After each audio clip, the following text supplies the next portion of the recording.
You know that feeling. You set up an ambitious goal and you want to dedicate 100% of yourself to achieve it. 10k a month, 10,000 subscribers, 10% body fat, 10 kilos more on your bench press. But as soon as the next day comes, your motivation silently starts to vanish.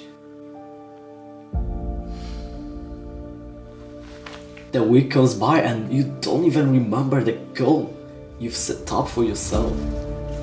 But what if we could do something about it? What if the whole idea of setting yourself goals is just a waste of time? What if there is a better way to improve your life?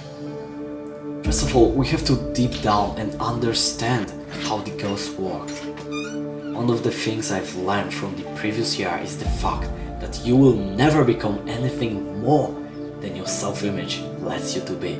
Meaning, if you don't view yourself as someone capable of hitting that PR at the gym, you will never do that. And that gives us a profound lesson in understanding our own limiting factors. If we set up a goal that is too big or too ambitious for our current self-image, then we won't be able to achieve it. Then I started wondering, okay, how can I change my self-image? What can I do to become the person that is able to live the life I want to live?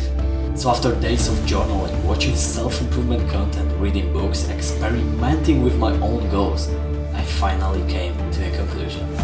To change your self-image, you have to ask yourself these 3 questions. What is the thing I want to achieve? Who is the person who is able to achieve that goal? And how can I be more like that person today? In order to get 10,000 subscribers on YouTube, I have to become a person who is able to get that 10k subscribers. And someone who already has his successful YouTube channel probably records videos every day. Probably that person sits to his work even though he or she doesn't feel like it. Probably that person sets up calls with other creators to get inspiration from them. By imagining myself as a famous YouTuber, I can ask myself, what should I do today? And by doing that, I subconsciously become the better version of myself. Because that's the whole point of self-improvement. It's not about the goals, it's about finding your true best.